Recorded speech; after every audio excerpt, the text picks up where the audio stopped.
The Philippines and the Chinese gambling mecca of Macau are best positioned to capture increasing Asian spending on travel and leisure over time, according to a fresh Goldman Sachs report. Goldman analysts Simon Chung, Alex Yee, Stephen Grambling, Masaru Sugiyama, Nick Bassel, Henry Chow, Rebecca Stone and Jess Chan write, however, that competition will cap the share price performance of the incumbent Philippines operators in the near term, hence a neutral rating on Bloomberry Resorts Bloom.Philippines.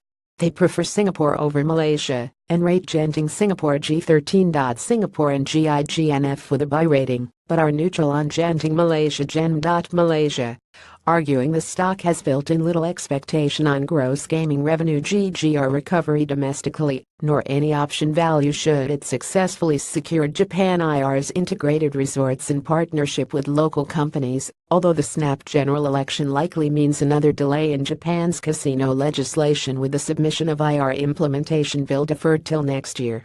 Despite near-term concerns over China-Korea political tension, we see value in buy-rated Paradise Company 034230. South Korea. After meetings across Asia with investors, Goldman found these were their most pressing questions. Q1, what is the basis for our 7% Asia gross gaming revenue compound annual growth rate GGR CAGR projection out to 2025 headcount versus bet size? Q2, can a small city like Macau cope with continued visitation growth? And will safety and infrastructure issues be a constraint for the Philippines? Q3, will Asia follow the same development path as Las Vegas? Q4, what is the latest update on casino liberalization in Japan? Q5, why buy Genting Singapore given limited growth and corporate governance concerns? Q6, why are Macau stocks not outperforming, even though GGR continues to surprise on the upside? Q7, what could be the blue sky scenario for Paradise City? Q8, where does the cruise industry fit into Asia's leisure landscape? Some investors wonder,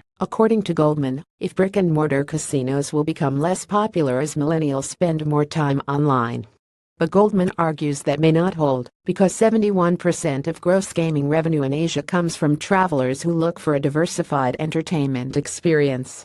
And, they add, casinos also benefit as more Asians travel abroad, especially the Chinese, who on average make 3 domestic trips annually, but only 0.1 trip overseas, and the latter should increase.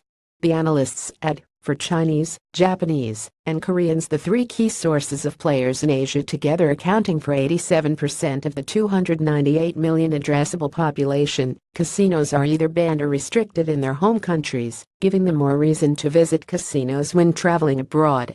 Unlike most of our competitors, which measure gaming penetration by GGR as a percentage of local market GDP, we take 2 different approaches. One, assess gaming demand by adding up GGR by origin of players, not by country, to compare player counts with the number of people who fit players' typical demographics and can afford to gamble.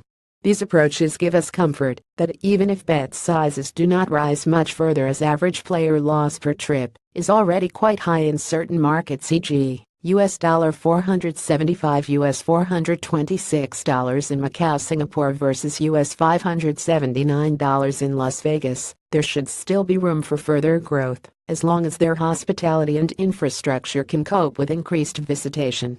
Among Macau casino handle operators, Goldman has buy ratings on SJM Holdings 0880. Hong Kong and SJMHF, Win Macau 1128. Hong Kong and WinMe and MGM China 2282. Hong Kong and MCHVY. CR Free Post, China SP downgrades debt rating, citing financial risks.